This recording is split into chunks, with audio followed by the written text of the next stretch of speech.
I really like your energy, man. Really like your energy.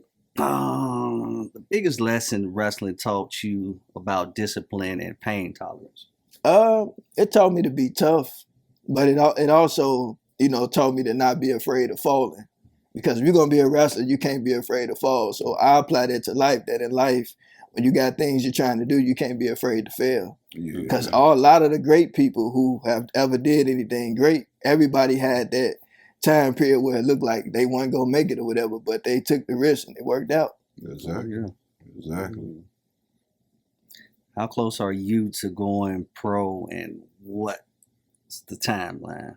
I have still ties to the pro wrestling world. If I want to take that direction, I can. But to me, I'm all about building my own table than rather than looking for a seat at the table, And there's no disrespect to anybody, but to me, it's like you got to go through a lot trying to prove things to people when you can kind of build your own thing, Yeah, I understand. We got time to be auditioning, tap dancing. We got all that talent. It's no shortcut to hard work, but smart work pays off. You can say that again. I wanted to touch back in on the mortuary work.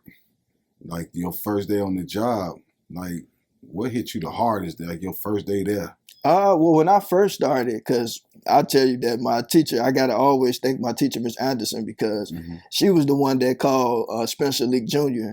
to see if I can start volunteering with them. And so he was like, tell them to get a gold tie, white shirt, black suit. So I did it, and I ended up working with them for 13 years. But it was pretty normal to me. Like, I mean, don't get me wrong, like, being in the funeral business, it can be tough because you're dealing with people at an emotional time. And then, we got our young brothers and cousins. We want them to turn their life around, some of them, but,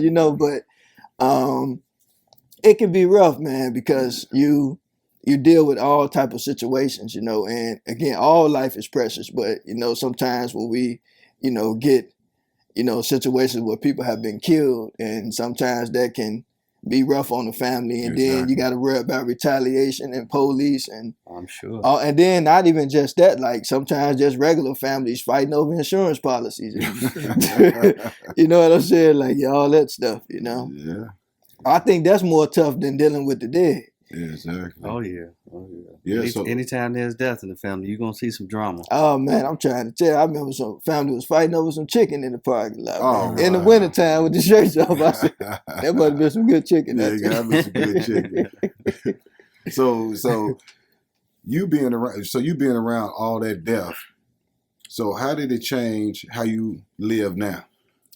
For me, it taught me to never take anything for granted and always love people. Don't hold grudges against people. And, just cherish every moment, and just be present. Because I've seen a lot of cases where, like, I remember working at Leak, right? There was a situation where it was a gentleman, his mom died.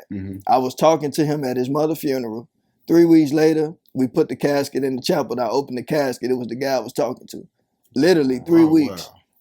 And so, like stuff like that just remind me that, like, tomorrow ain't promised on this side to none of us. So, it's important to, like, just love people and just be present. Don't look too far down the road. Like, take every day God give you and just make the most of it. Live life to the fullest. Yeah. Yes, sir. Yeah, I can see that.